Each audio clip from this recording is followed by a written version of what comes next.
Hello students, welcome back to my class. Today we are going to study one of the romantic prose writers, William Hazlitt. William Hazlitt, along with Charles Lamb, established the trend of personal essay writing in English literature during the Romantic revival.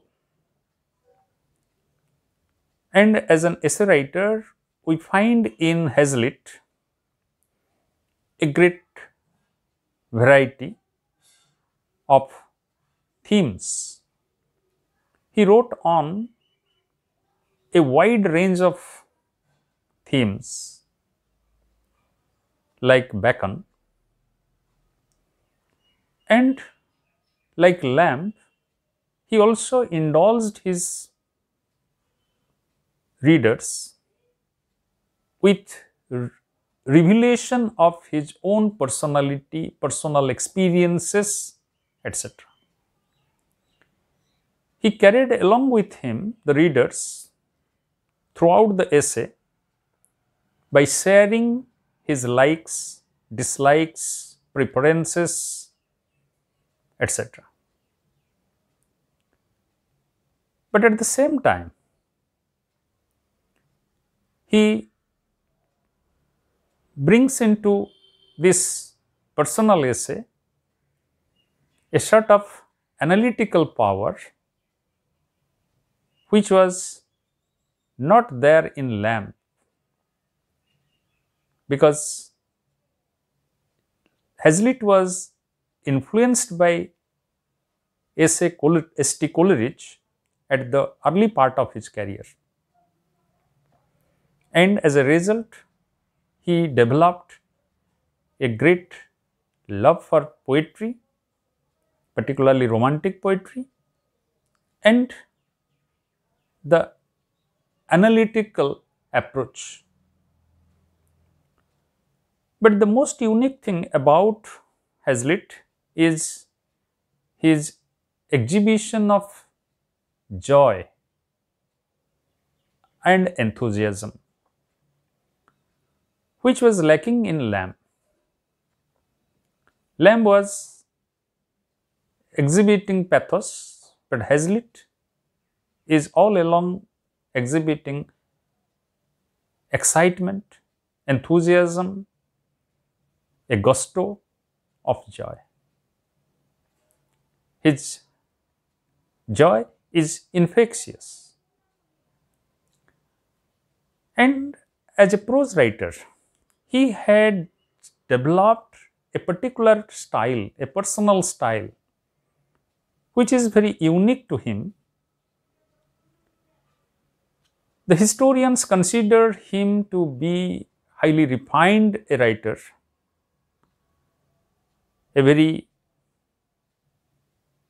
restrained a writer who writes with clarity, vigor, and force.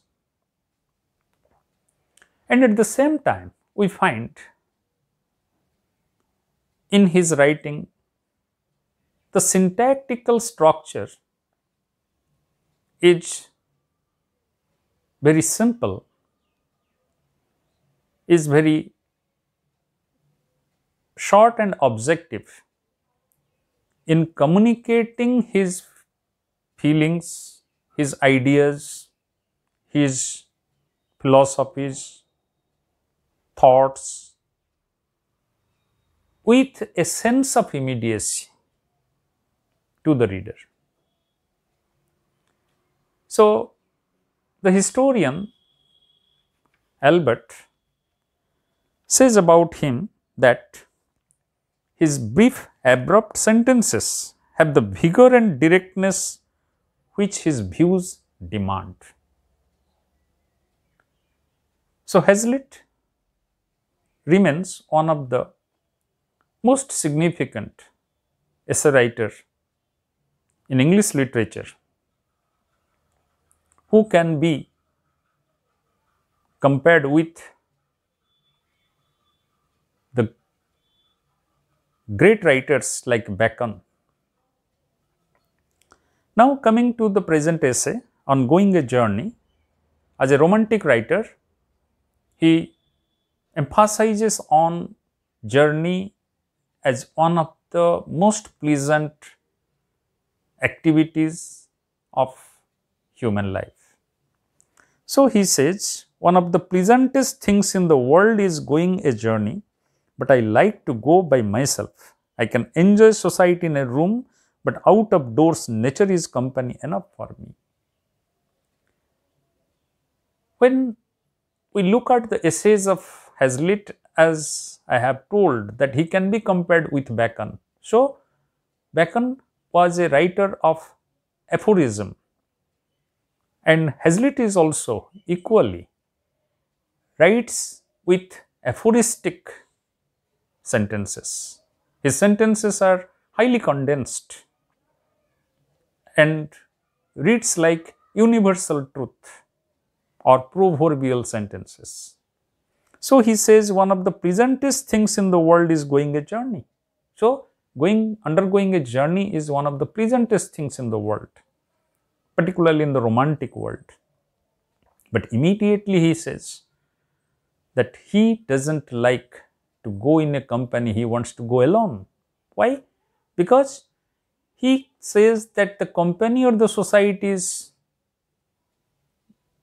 very necessary within a room, but outside within the lap of nature, he prefers solitariness. Because the romantics subscribe to the idea that the relationship between man and nature is one of the most invaluable relationships. No one should come in between that. And he is also telling that I cannot see the wit of walking and talking at the same time. So he doesn't prefer the company because he doesn't like to walk and talk simultaneously as people do. As in modern times, in our walks, we talk, and as a result, we don't walk as per our individual needs or individual pleasure. So he doesn't like to mix walk and talk together. When I am in the country, I wish to vegetate like the country. So he wants that when he is there in the nature, country means nature, he wants to live like nature. He wants to be like the vegetation. So in this way, he subscribes very strongly to the romantic spirit of falling in love with nature, living with nature in a natural state. The soul of a journey is liberty, perfect liberty to think, feel, do just as one pleases. Then he is telling that why he doesn't like the company. The first thing is that he doesn't want anybody to come in between him and nature. He wants to be natural. And now he is telling that a journey, the soul of the journey is liberty, perfect liberty, where a person undertaking the journey must feel free to do anything he likes. We go a journey chiefly to be free of all impediments. So he is telling why we are undertaking the journey, to be free of all impediments, to be free of all encumbrances, to be free of all our tensions, our attachments with the worldly life for a moment, to get refreshment. So he is telling, give me the clear blue sky over my head and the green turf beneath my feet, a winding road before me and a 3 hours march to dinner and then to thinking. It is hard. If I cannot start some game on these lone heaths, I laugh, I run, I leap, I sing for joy. So, like the great scientist Archimedes or the poet Omar Khayyam, he says, give me the clear blue sky over my head, the clear blue sky, the upper part of the nature, and the green turf on the earth, the lower part of the nature, and in between 3 hours journey to the dinner. At least for 3 hours he wants to be free, solitary, communicating with nature. And he is telling, a game I can start at any moment, I can laugh, I can jump, I can leap over. And that is the joy, that is the happiness, that is the happiness of man. As Archimedes said, give me a space outside the earth, I can move the earth. And Omar Khayyam said, a loaf of bread, a book of poems, the beloved by the side, and I can be singing the song of immortality. So he is telling, these are the preconditions I need to have the real joy of my life. So a journey can be enjoyed when such preconditions can be fulfilled. But it doesn't mean that we can't be happy without all these preconditions. But he is just giving an idea that what should be the spirit of journey, what should be the liberty of journey. Then he is making a comparison between a person's sociability and solitariness. And he is not discounting sociability. He is telling that man is a social creature, man must be social. Man must be able to mix and mingle with the society. But man is equally a creature of nature. Man also wants solitariness. Man must enjoy solitariness. Man must have solitariness to realize that he is a part of the vast myriad nature. Therefore, he is telling that there is a feeling in the air, a tone in the color of a cloud which hits your fancy, but the effect of which you are unable to account for. He is telling, but if we take any companion along with us in such a journey, what may happen? That we may find the nature very attractive, we may find the nature very beautiful, very alluring, inviting our spirit, our soul to communicate. But we are unable to account for it. Why? Because we have a companion along with it, with whom we have to adjust. The moment we are finding something very beautiful, the companion may not find it beautiful, or he may not be able to see a distant hill. And by the time he will be able to see the hill, my personal excitement may be shifting to another object of nature. So, there will be some hindrances, there will be some restrictions on the personal happiness. And he is telling that the associations too delicate and refined to be possibly communicated to others. And nature, the relationship with nature, the love for nature is such a delicate, such a refined sensibility which you can't communicate exactly to another one. How we feel, myself, how I feel about a particular object of nature may not, it can never be the same with another person. So, the level of joy, the intensity of my personal joy can never be communicated. And he is telling at the same time, but his friend Coleridge, he is able to do that. He can both socialize and become solitary.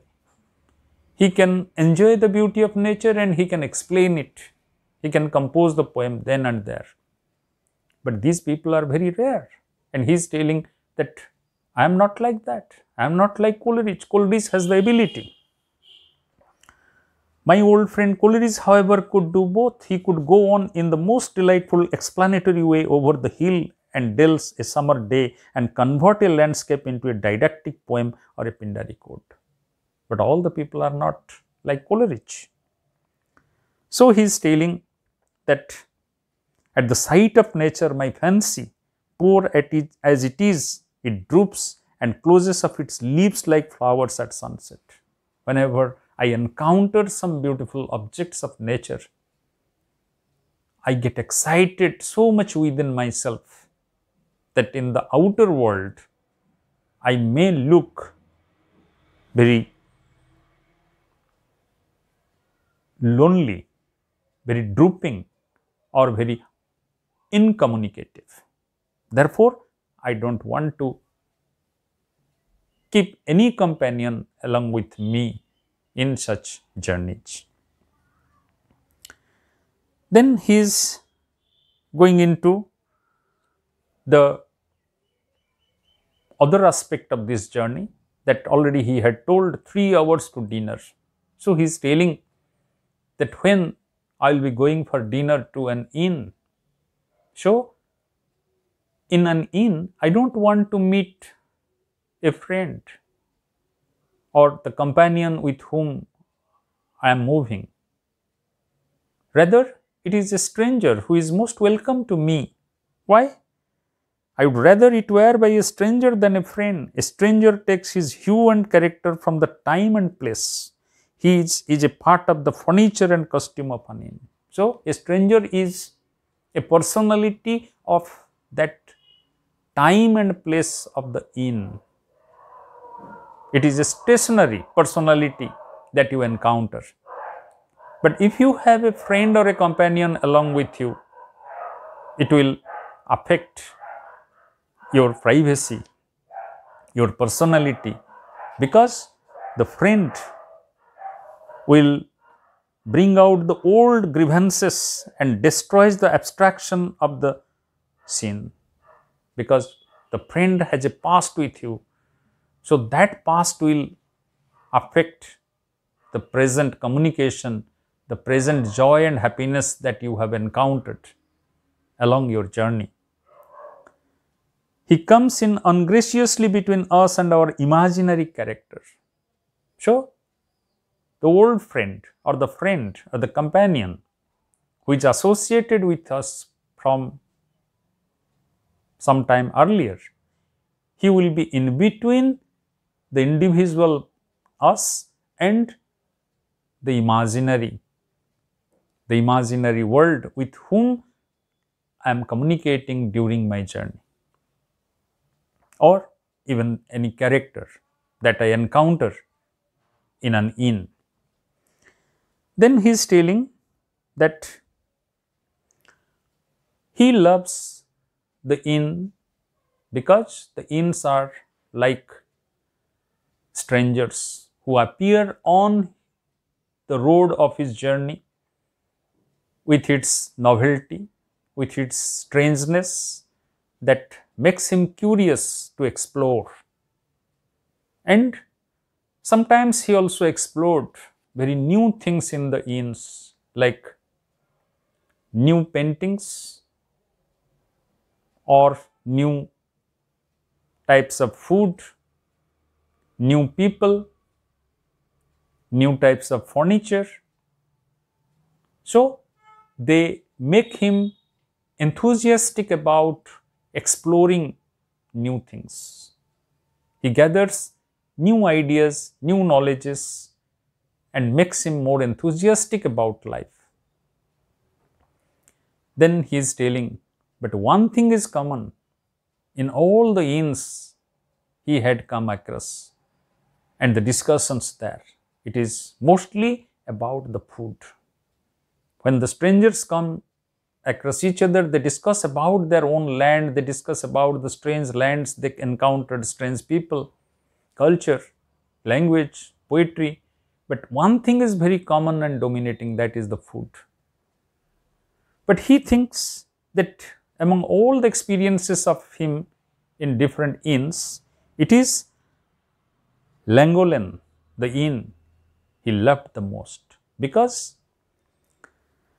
the road to Llangollen turns up between Chirk and Wexham, and on passing a certain point you come all at once upon the valley, which opens like an amphitheatre, broad, barren hills rising in majestic state on either side, with green upland swells, etc., etc.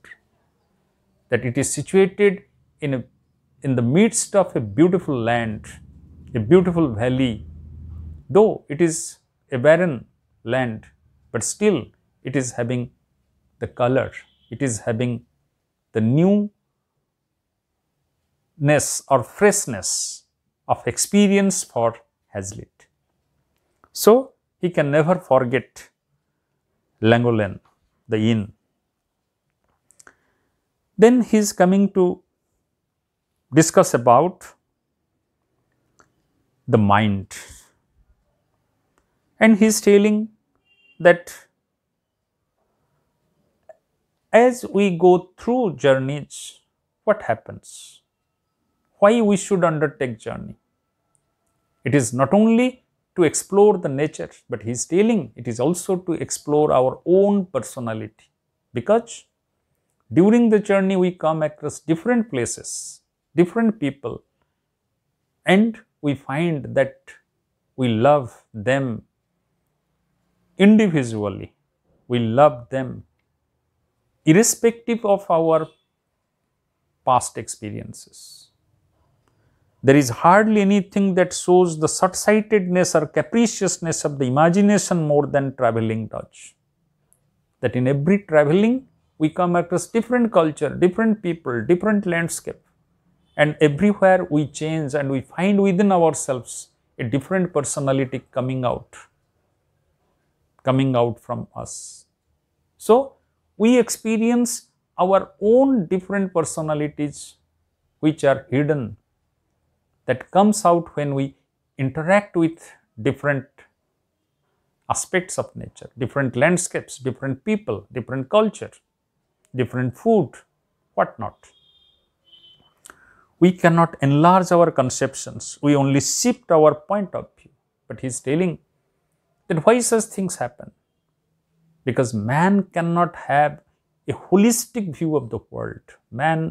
Human mind is limited.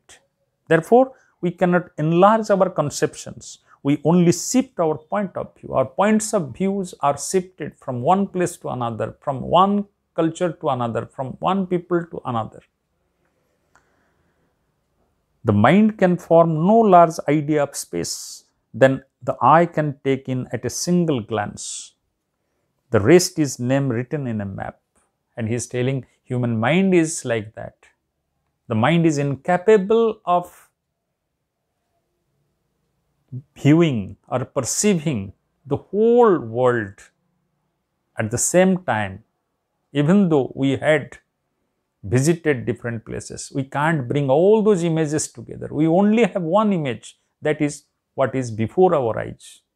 So what is the limitation of our perception at the present? That is the view of that moment.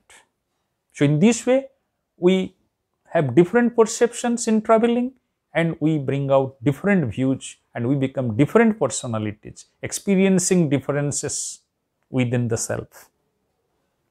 We measure the universe by ourselves and even comprehend the texture of our own being only piecemeal. So our concept of the universe is limited by our perception, that is temporal. So the temporal perception gives us the view of the world, view of the universe. And when we travel, we have different perceptions of the universe. And our experiences make us broad, makes us having a greater variety of perceptions. So that is the benefit of the traveling or journey. But he says that though he prefers to travel all alone when he goes to the countryside, to the nature.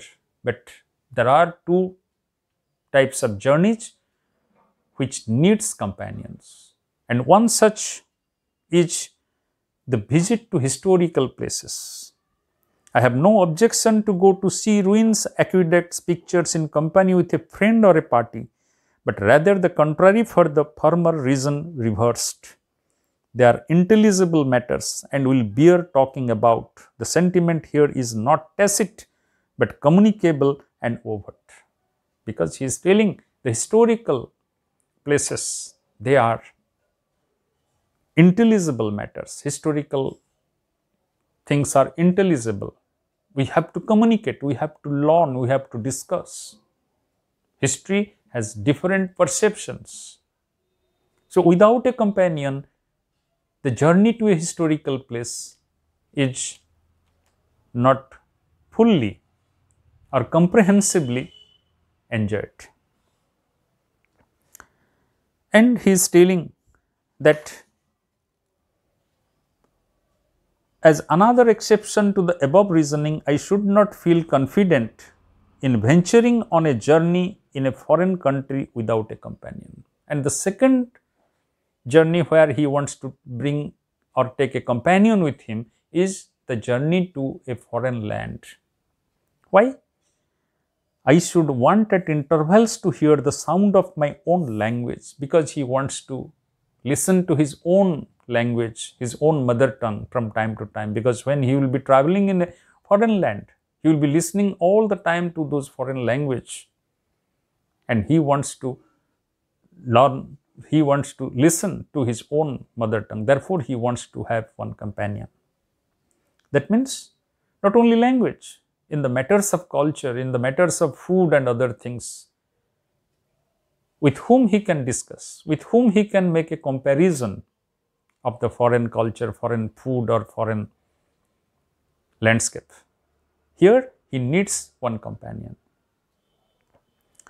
There is undoubtedly a sensation in traveling into foreign parts that is to be had nowhere else, but it is more pleasing at the time than lasting. Then he is telling that undoubtedly when we travel to foreign places or foreign journeys, they are very thrilling, they are very exciting, but it is more pleasing at the time than lasting. But he is telling traveling in foreign places, it gives great pleasure, happiness, joy, but for that time of travel, but it doesn't last forever. And it is an animated but a momentary hallucination. It demands an effort to exchange our actual for our ideal identity. And he is telling in the foreign journeys what he experiences. It is an animated but a momentary hallucination. We get highly excited.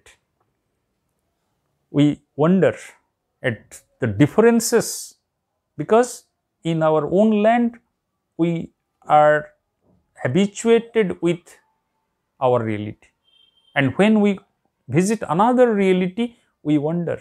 Everything looks fantastic, fascinating. It demands an effort to exchange our actual for our ideal identity, and that becomes our fascination. But at the same time, what we carry with us? We carry with us an ideal identity. When we travel in foreign lands, we represent our own land. And how we represent our own land? As the ideal of our land. And that has to be exchanged with the novelty of the foreign experience. So, he is telling that it demands an effort. It is not an easy thing to travel in a foreign land and to be excited and not to be confused or forgetting something, because you are representing your own country, your land, and you are representing the ideal of your country. A person may not be ideal, but he is representing the ideal in a foreign country. So that is a great effort.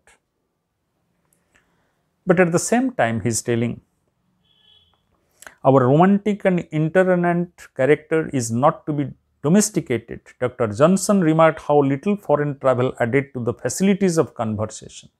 He is telling that we should take foreign travels from time to time, because otherwise we will be highly domesticated. We will be living in a very habituated manner without exploring the other things that are existing in this world and thinking ourselves to be the best and ideal in the world. But at the same time, he is quoting Dr. Johnson by telling that little foreign travel added to the facilities of conversation in those who had been abroad. But Dr. Johnson was very pessimistic about the benefits of foreign travel. He said that those who traveled abroad, they have not improved their conversation. Nothing had improved.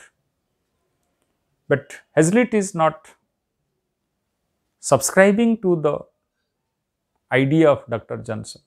He is telling those who wish to forget painful thoughts do well to absent themselves for a while from the ties and objects that recall them, but we can be said only to fulfill our destiny in the place that gave us birth. I should on this account like well enough to spend the whole of my life in traveling abroad. He is telling, yes, the land that we live, we have so many duties over here, we have so many responsibilities over here, we have all the thoughts developed over here. It has given us the thought, it has shaped our mind, and it has all the ties, all the relationships. But he is telling that I want to spend the whole of my life in traveling abroad. But I want to travel abroad. Hazlitt wants to travel abroad his whole life. If I could anywhere borrow another life to spend afterwards at home. So he is a man who respects his experiences at home, his responsibilities, his relationships, everything. But he is telling, if someone could give me another life, I will be spending one life completely traveling abroad, because that gives me a greater sense of myself, a greater sense of the world. So in this way, he describes his likes, dislikes about undertaking a journey, his preferences for taking companions and not taking companions in different journeys, and the benefits of these journeys. So, from this essay, we can find questions like Hazlitt as a writer, particularly personal essay writer, and what are the views of Hazlitt regarding undertaking a journey.